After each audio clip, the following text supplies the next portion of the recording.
Registro a minha gratidão por todos aqueles e aquelas que tornam possível este culto, desde o seu planejamento até a sua preparação imediata. Agradeço a todos os voluntários que nos receberam, àqueles que estão conosco agora, cuidando da transmissão, a captação do som, a imagem, a transmissão deste culto, para que centenas de pessoas possam estar conosco ao vivo também e a posteriori. Como agradeço à banda que participou até agora e vai participar daqui a pouco também, a todos, portanto, nós agradecemos. Nós temos ao longo desses cultos vespertinos acompanhado o pensamento do apóstolo Paulo na carta dele aos Efésios. E chegamos a uma parte do capítulo 4. Mas às vezes nós fazemos uma leitura atomizada das Escrituras, isto é, pegamos uma parte aqui, uma parte ali, e não compreendemos a inteireza do pensamento. Então, eu quero lhe pedir a gentileza, estando em casa ou aqui, que você acompanhe um resuminho que eu vou fazer até chegarmos ao texto de hoje, para sabermos por que o apóstolo Paulo fala isto. Nós geralmente chamamos a carta de Paulo aos Filipenses de a carta da alegria, e é verdade chamá-la assim, mas esta carta de Paulo aos Efésios, se eu pudesse dar um título a ela, seria a carta do louvor. A carta então começa no capítulo 1, dos versos 3 até o 14, com uma oração longa, cujo tema é o louvor. Nós existimos para louvar a Deus. Este é o resumo. Paulo enuncia uma série de realidades, onde afirma então que os nossos pecados foram perdoados e por isso nós damos graças a Deus. Depois então ele pede para os cristãos em Éfeso, para que eles ficassem firmes, um pouco à luz da letra que cantamos agora há pouco de Armando Filho, as investidas do tentador. Ele fala então nas potestades, nos principados, no poder, nos domínios, porque Paulo tinha convicção que há um mundo visível, mas há um mundo invisível dos poderes celestiais, ou Satanás, todas as suas forças, que nos levam ou tentam nos levar a fazer o que nós não devemos fazer. Então ele ora a Deus pelos Efésios, isso nos inclui. No capítulo 2, então, ele coloca o resumo da síntese do Evangelho. O que é o Evangelho? Então ele coloca claramente isto, versos 8, pela graça vocês são salvos mediante a fé.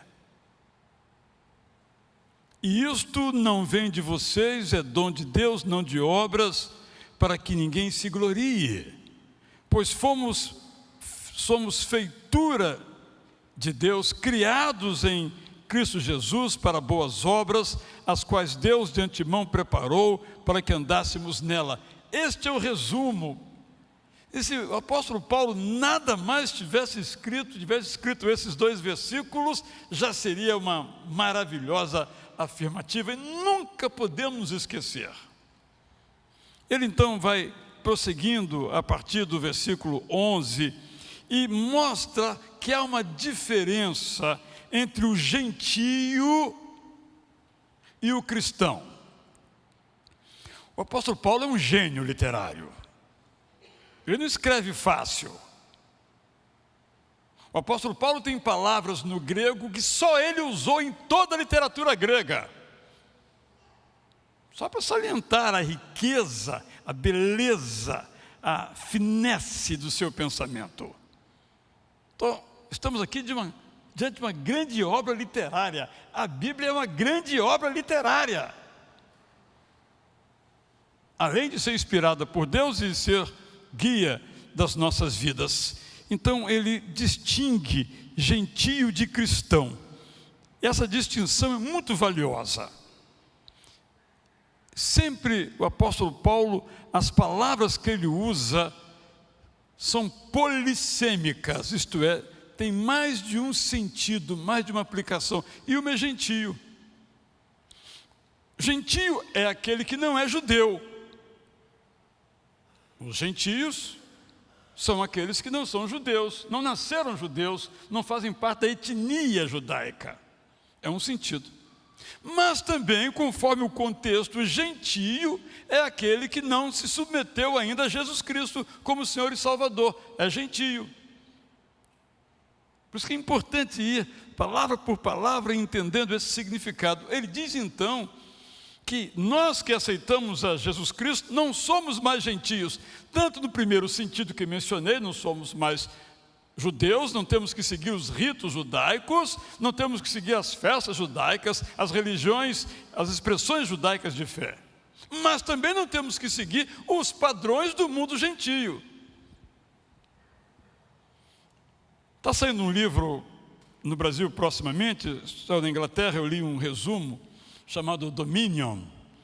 E nesse livro o autor afirma algumas coisas muito interessantes. Eu pretendo depois ler o livro todo e apresentar aos irmãos quando isso for possível. Talvez em janeiro ou fevereiro eu consiga lê-lo. Ele diz o seguinte: o que era ser cristão no mundo romano? No mundo romano, um homem podia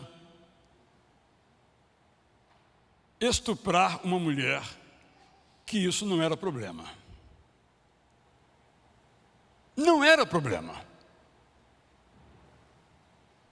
Por exemplo, no mundo romano, um pai podia dizer: eu não quero esse menino aí, essa criança, põe ela na roda, se alguém pegar e salvar, beleza, se não, deixa morrer, não quero. Por exemplo, esse autor então vai mostrando que foi o cristianismo que trouxe aquilo que acabou sendo conhecido como doutrina dos direitos humanos.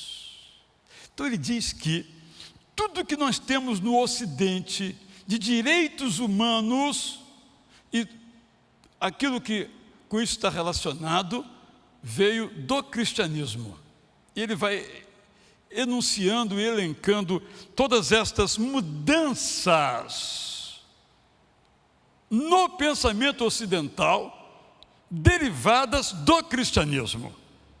Penso que isso é muito valioso, porque às vezes algumas pessoas pensam que esses conceitos cristãos são conservadores, quando na verdade são revolucionários, e em parte por esta razão os cristãos foram perseguidos.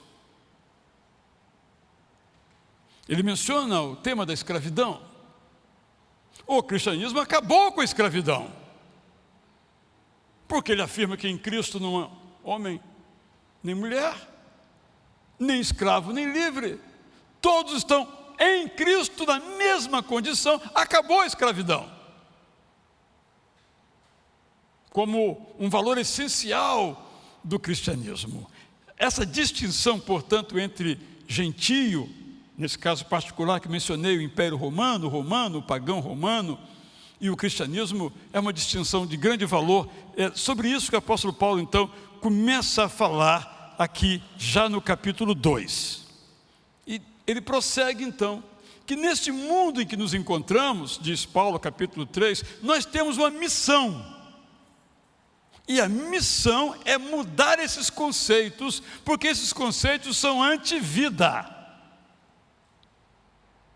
A religião romana, no sentido do Império Romano, por exemplo, preconizava que o imperador era Deus e tinha como tal ser governante. O cidadão era uma pessoa de segunda classe, porque o governante era não filho de Deus, alguns eram filhos de Deus e outros eram Deus. E a eles devia-se dizer: viva o imperador, ave César, Kyrios, como se ele fosse Senhor. E Paulo diz: não, Senhor, não, só Jesus Cristo é Senhor. Algum tempo depois, um batista chamado Thomas Helwys, o primeiro defensor na história da humanidade da liberdade individual, escreveu um livro pelo qual foi preso e morreu na cadeia. Thomas Helwys, ele escreveu um livro no qual ele dizia: o King James, Rei Jaime, o senhor manda no governo, mas na minha alma, na minha consciência, quem manda sou eu. O senhor não tem nada a ver com o que eu penso, com o que eu creio, com o que eu cultuo.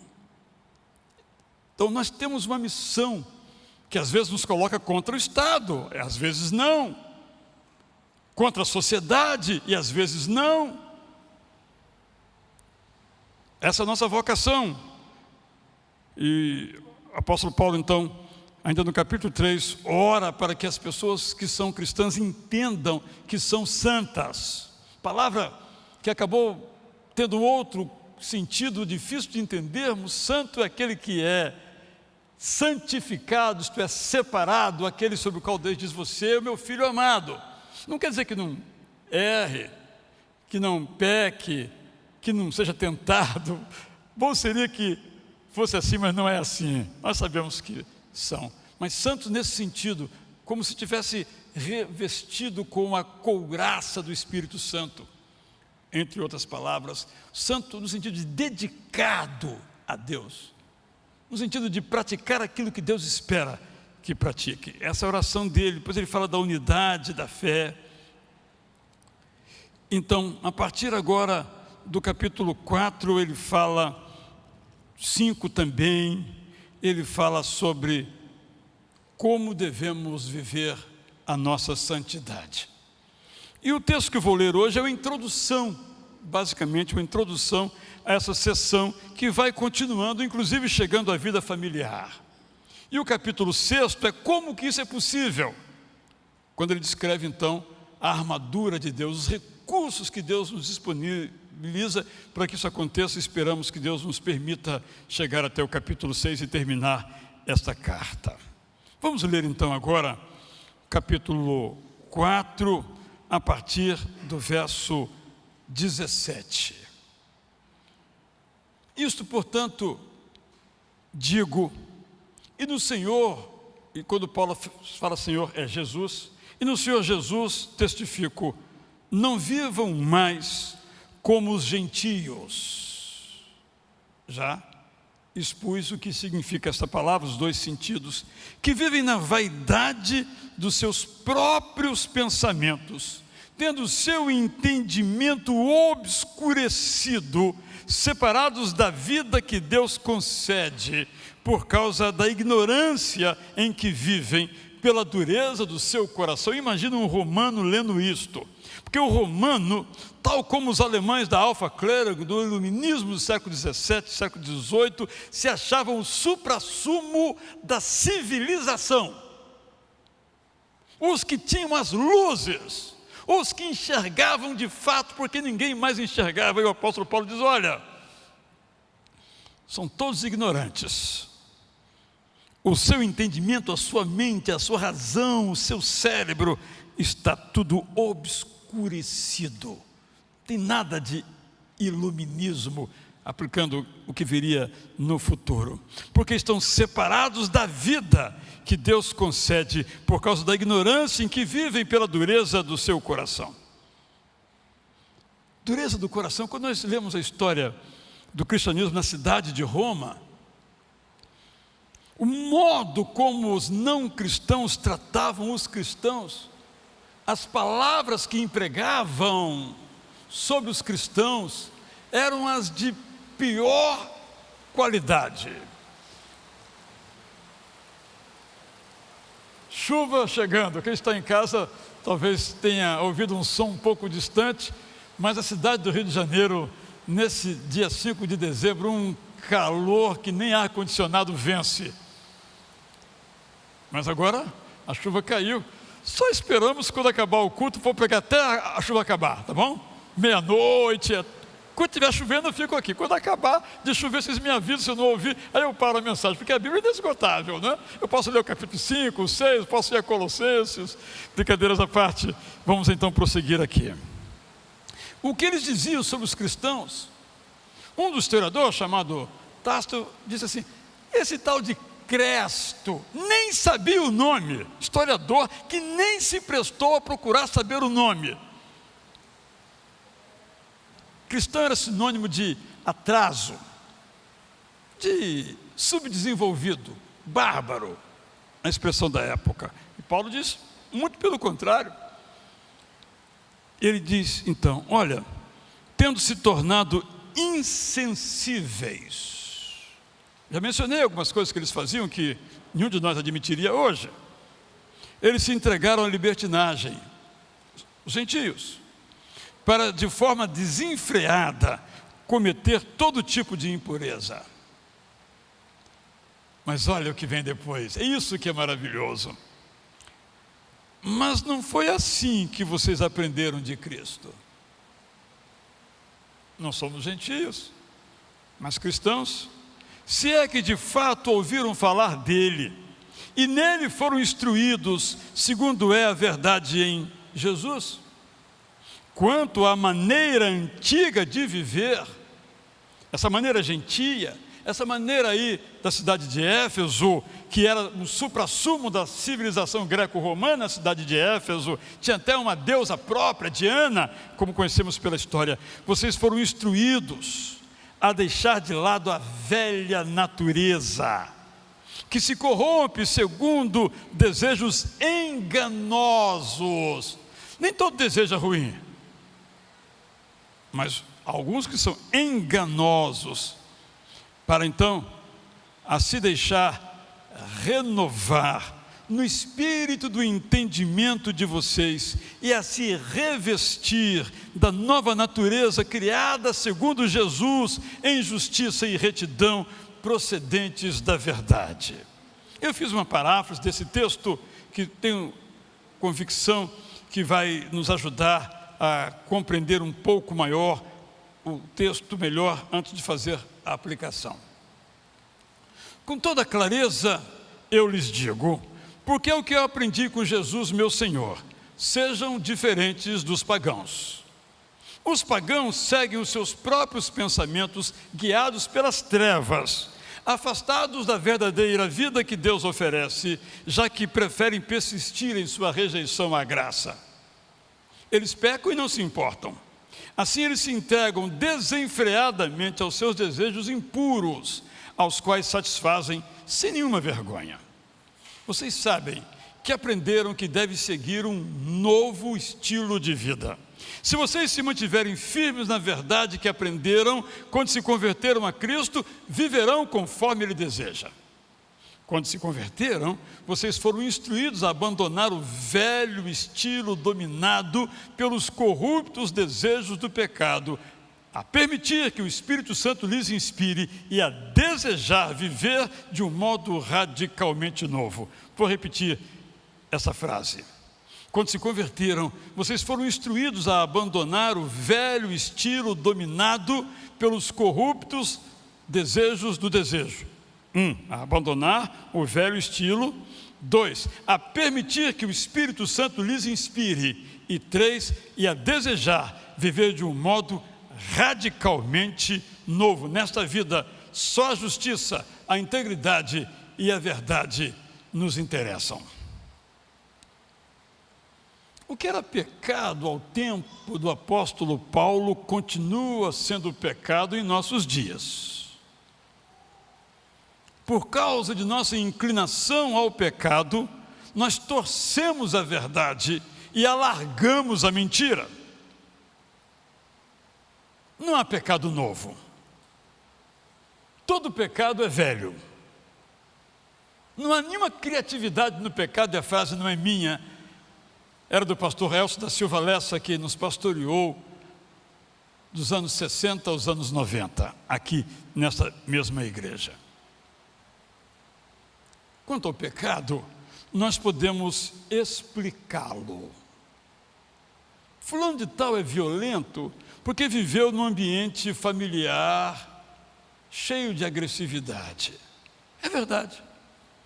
Mas também é verdade que este antes violento pode criar um novo ambiente para a sua família. Eu tenho visto isto aqui nessa igreja. Há indivíduos que foram criados num ambiente cheio de violência, formaram a sua família no mesmo caminho, e no momento quando de fato se converteram a Cristo, disseram: este não é o meu estilo de vida. É uma longa jornada, gerações de corrupção, mas podem ser transformadas, e eu tenho visto isso, graças a Deus.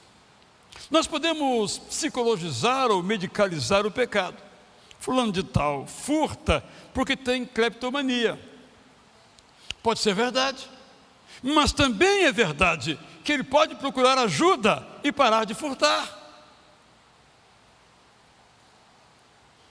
Nós podemos normalizar o pecado. É comum ouvir-se que a prostituição é a profissão mais antiga do mundo, o que não é verdade, para ficar bem claro. Assim mesmo, muitos a aceitam como uma profissão qualquer, como, por exemplo, comumente se aceita em nossa sociedade o jogo. Os próprios governos, tanto federal quanto estadual, e se permitisse fariam os mesmos os municipais, exploram o jogo, a loteria, enganando as pessoas. Normal, normalizamos isso. Já que todo mundo joga, vamos legalizar o jogo. É o argumento. Nós podemos normalizar o jogo. Já que existe a prostituição, vamos legalizá-la. E o que é pecado não é mais pecado. Não, o pecado continua sendo pecado, mas graças a Deus, a graça continua sendo a graça. Não há pecado que a graça não redima. Por causa da graça, quando nós pecamos, nós nos tornamos inimigos de Deus. Mas olha que a graça de novo, Deus não se torna nosso inimigo. Nosso pecado nos afasta de Deus, mas o nosso pecado não afasta Deus de nós, por causa da graça.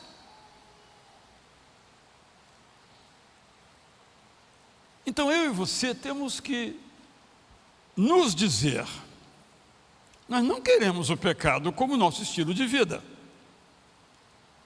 O fato de todo mundo fazer é mais um motivo, já que não somos todo mundo, para não fazermos. Nós sabemos que o pecado jaz à porta como uma possibilidade, mas nós escolhemos não efetivá-lo. Se pudéssemos mencionar, como se aqui tivesse um caminho, esse é o caminho do pecado, e ali está o caminho do pecado. Mas qual é a nossa escolha? Não vamos por esse caminho, vamos por outro caminho. Esse aqui é o mais fácil. Já está preparado, como se fosse uma picada na floresta. Já está prontinho, já está feito, já está até calçado, já está iluminado, já está demarcado, já está sinalizado. Mas conduz aonde? Mas tem um outro mais difícil, cheio de espinho, cheio de galho, cheio de cipó. Temos que desvendar, vamos nos ferir um pouquinho as costas. Mas esse é o pecado da santidade, o caminho da santidade. Este é o meu, esse é do pecado, esse não é o meu. É mais fácil. Tem mais gente lá, inclusive, aqui é meio solitário, mas esse é o meu caminho, porque é o caminho de Cristo, não aquele lá. É largo, como Jesus disse que a porta para o inferno é larga, mas para o céu é estreita. Mas graças a Deus, nós fomos alcançados pela graça de Jesus, e agora nós seguimos pelo caminho estreito, não de todo mundo, mas o caminho de Jesus. Efésios 4, 17 a 24 é simplesmente impressionante. Eu li várias vezes tem um termo, não é? Essa perícope, que é um conjunto de versículos que forma uma subunidade de pensamento. Nesta perícope, nessa seção, nesse grande parágrafo, Paulo descreve os gentios, não convertidos, e diz que eles vivem na vaidade dos pensamentos. E vaidade aqui também tem dois sentidos. E um sentido é de vazio, como no Eclesiastes. Paulo diz que os gentios acham certo aquilo que fazem, mesmo que o Espírito Santo condene. O apóstolo Paulo diz que os gentios não conseguem enxergar a verdade.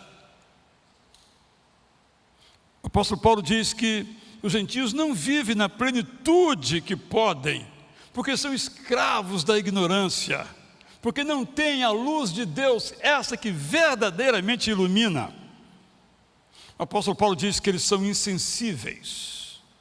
Eu imaginei uma frase que seria a seguinte: eles não estão nem aí para o pecado, não ficam incomodados quando pecam, não sofrem com o sofrimento que provocam nos outros. Eu estava vendo noticiário, a gente já nem vê mais esses noticiários, mas vocês também certamente viram, um político de um estado do Nordeste brasileiro, que fez aquele seu costumeiro desvio de verbas públicas, com os acordos que fez, e quando a polícia foi contar, porque ele tinha escondido num certo lugar, era muito dinheiro, mas muito dinheiro. Eu fiquei pensando, como é que esse cara dorme? Não está nem aí. Ele não está nem aí, isso nem passa pela cabeça deles pensar. A gente que é normal diz, como é que um cara, sabendo que esse dinheiro ia para o hospital e não foi, e morreu alguém lá porque não foi para o hospital, ou para aquela creche o alimento, e as crianças ficaram com fome porque não tinha alimento, porque ele desviou, mas ele nem pensa nisso, ele não está nem aí para isso, com o sofrimento que o seu pecado provoca. Mas a maravilha do Evangelho é, quem ama a Cristo tem que ser diferente. Nós fomos escolhidos, olha o que o apóstolo Paulo diz, para ser diferentes. Ele claramente nos afirma assim, olha,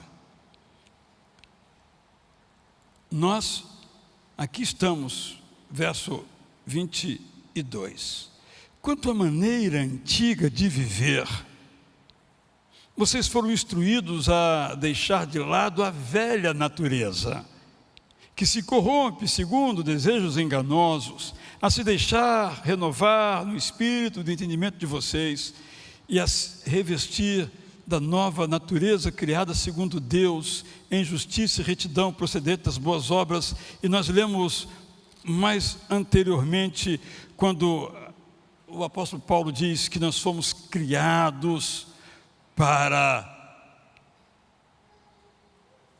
fazer boas obras, as quais Deus de antemão preparou para que andássemos nela. Efésios 2:10. Quem ama a Cristo firma-se naquilo que aprenderam de Cristo. Quem ama a Cristo deseja uma nova vida, não a velha vida. A velha vida é natural. Há muitos anos, uma antropóloga e filósofa americana chamada Sheer Hite deu uma entrevista nas páginas amarelas da revista Veja, portanto há muitos anos, em que ela dizia o seguinte: a poligamia é natural no ser humano. Ela está certa, está correta, mas não é espiritual, não é moral, não é para quem é nascido de novo, não é para quem é regenerado. Pode ser natural, pode ser da natureza, nesse sentido natural, ou em outro sentido de natural, mas não é a nossa natureza, porque nós temos uma nova natureza. É isso que o apóstolo Paulo nos diz. Quem ama a Cristo, firma-se no que aprendeu com Cristo. Deseja uma vida nova, não velha. Deseja ter uma mente nova, um coração novo, não velho. não igual ao que tinha antes. Quem ama Cristo deseja viver como Jesus viveu, e ele diz aqui, de modo reto e justo. Nós ainda somos como Adão,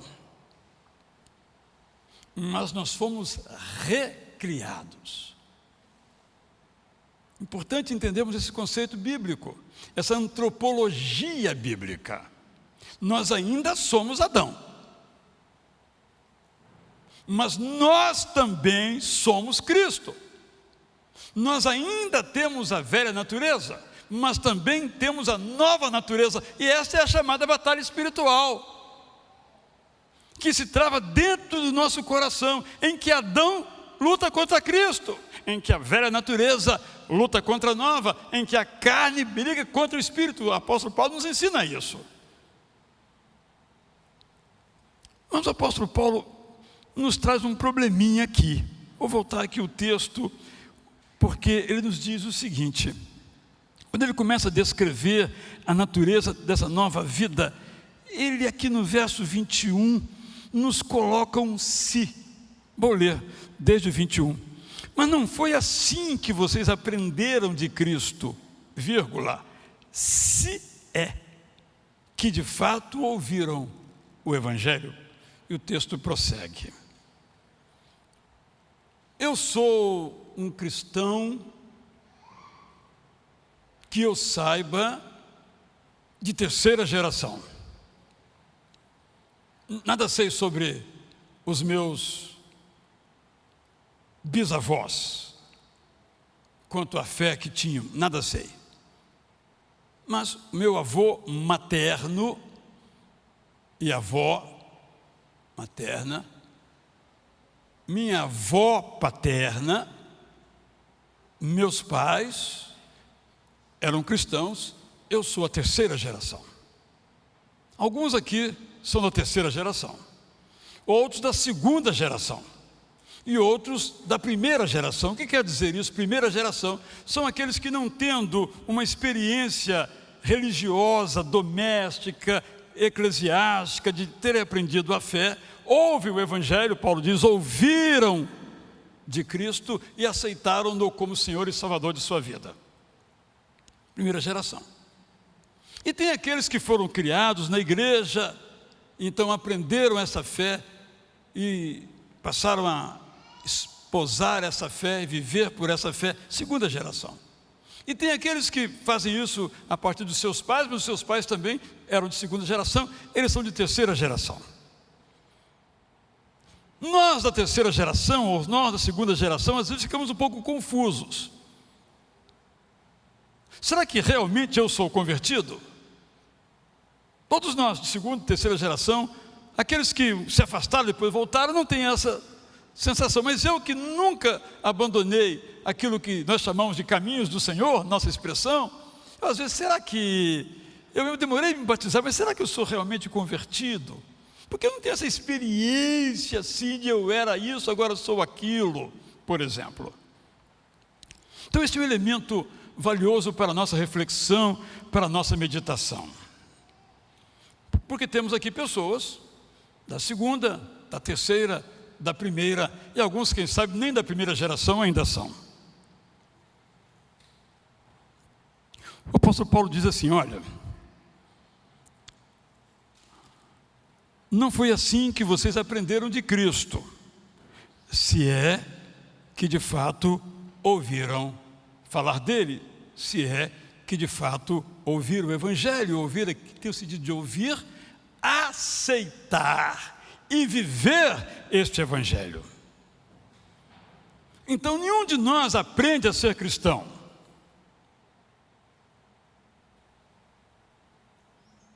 Porque o aprendizado vem em segundo lugar. Porque em primeiro lugar vem o novo nascimento. Depois a aprendizagem.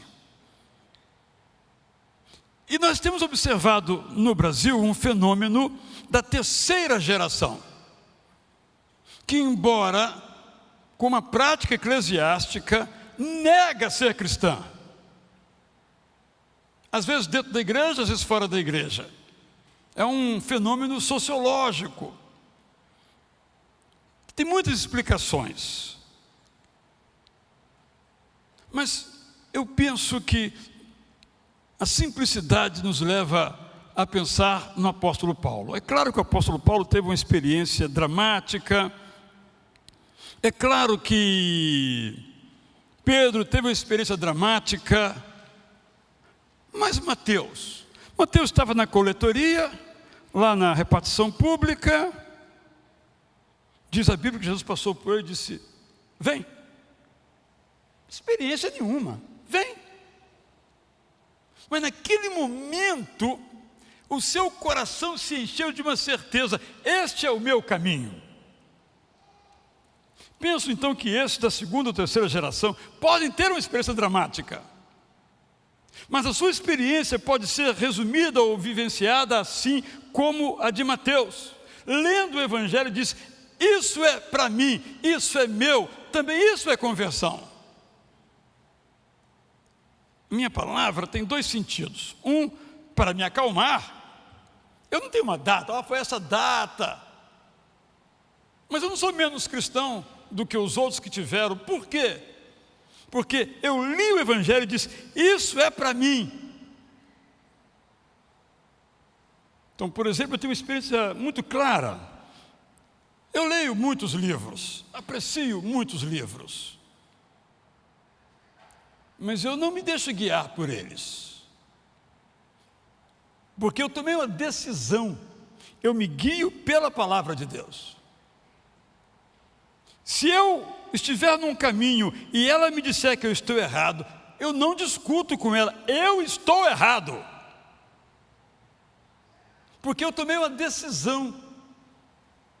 Eu posso ler muitos autores muito apreciados, que me ajudam muito em muitas áreas da vida, mas quando aquilo que esse autor, essa autora diz, não encontra fundamentação na Bíblia, eu digo: eu acho bacana, bonito, mas para mim não serve, porque eu só posso viver segundo Paulo diz, aquilo que eu aprendi de Cristo. Quando então nós tomamos essa decisão, acontece conosco aquilo que o apóstolo Paulo anunciou em 1 Coríntios 6, 9 a 11. Paulo diz as seguintes palavras: ou vocês não sabem que os injustos, explicando aqui os não justificados, os que não se arrependeram, nos termos da carta de Paulo aos Efésios, os gentios, não herdarão o reino de Deus? Ele diz: não se enganem, prossegue, nem imorais, nem idólatras, nem adúlteros, nem efeminados, nem homossexuais, nem ladrões, nem avarentos, nem bêbados, nem maldizentes, nem roubadores herdarão o reino de Deus. Isto é, todos aqueles que estando nesse caminho, continuam nesse caminho, não aprenderam de Cristo. Nesse sentido são gentios, não cristãos. E Paulo então no verso 11, falando como se fosse conosco, diz assim: olha, alguns de vocês eram assim, mas vocês foram lavados, vocês foram santificados, vocês foram justificados no nome do Senhor Jesus Cristo e no Espírito de nosso Deus. E Paulo diz em outro lugar que quando isso aconteceu, Deus como que colocou um selo, podemos dizer hoje um carimbo aqui. Ninguém arranca, ninguém tira, porque essa é a nossa identidade. É disso que o apóstolo Paulo está falando, e depois nos capítulos seguintes ele vai anunciar alguns desses pecados, e vai nos dizer como é que nós podemos ficar livres deles, mas isso é para mais adiante. O que é a conversão? Os que seguiam neste caminho, esse mencionado aqui, ou outros, deram a meia volta porque se renderam a Jesus. Nesse sentido, a experiência de Paulo, ele seguia por um caminho, e quando Jesus lhe apareceu, ele pergunta: o que o Senhor quer que eu faça? Como diz aquela música do Marcílio: filho, não a minha vontade, mas a tua, porque a minha vontade é perseguir os cristãos. Mas agora não é mais a minha vontade, é a tua. Não a minha vontade, mas a tua.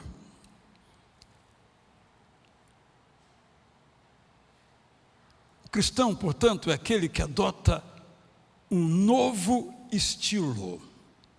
E a prova da sua conversão é a adoção desse novo estilo de vida. Porque é um estilo submetido a Jesus. Aquilo que achavam certo não acham mais, porque agora se converteram.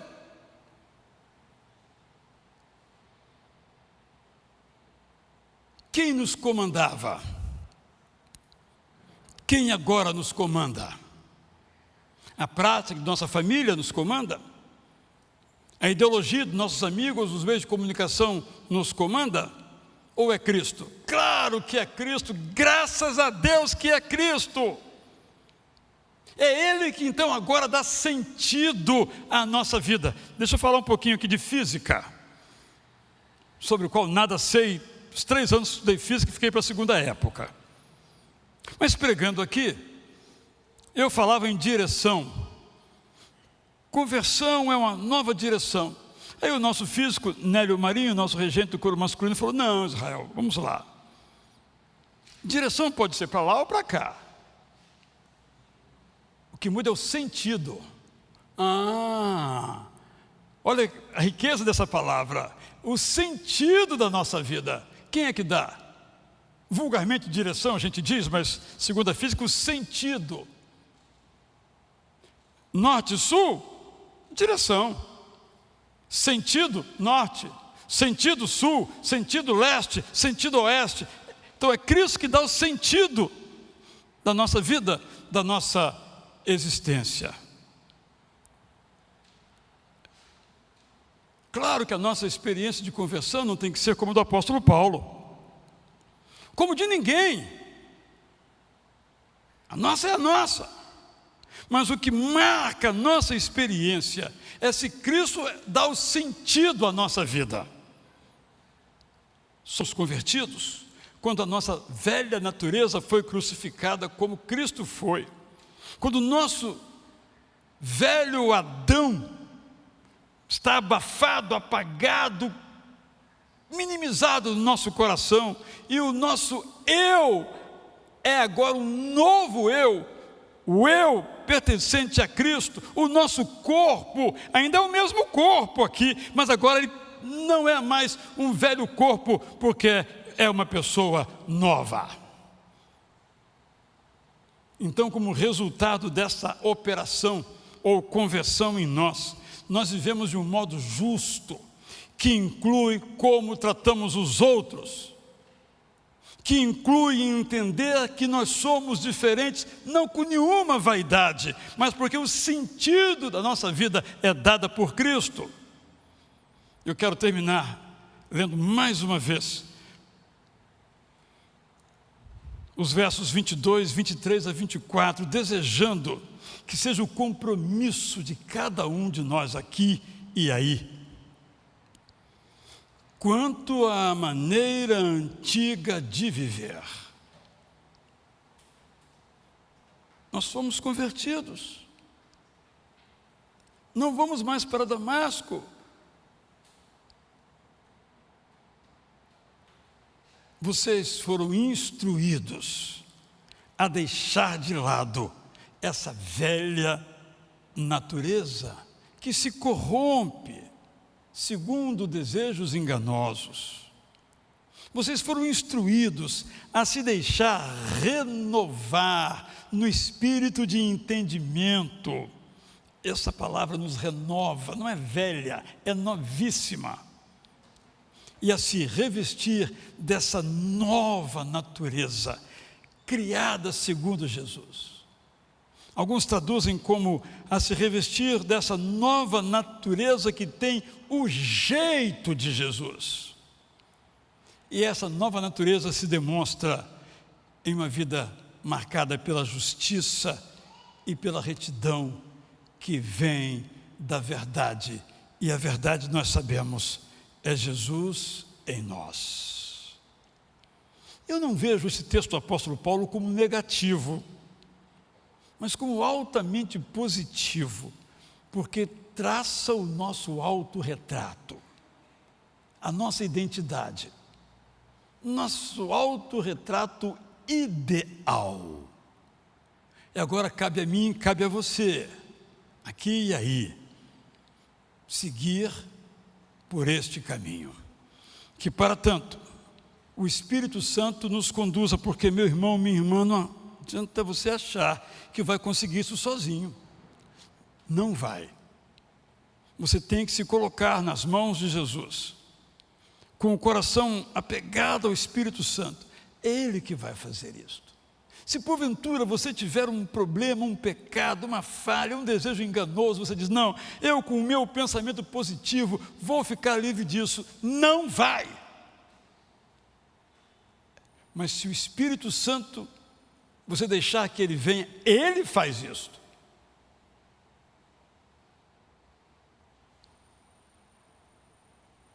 Minha oração, para mim, eu tenho as mesmas lutas que os irmãos, Paulo também tinha, só Jesus não tinha essas lutas, mas todos nós temos. Mas agora, nós somos, como lemos em outro texto, aqui de Efésios, nova criatura, um novo poema de Deus, uma obra-prima de Deus, criados para fazer só coisa boa. É o ideal, é o real. Deus nos ajude a que o ideal e o real cada vez estejam mais próximos. Para tanto, vamos bem dizer a Jesus o Cordeiro, porque é Ele que nos purifica por meio do Espírito Santo todos os nossos pecados. Vamos ficar em pé.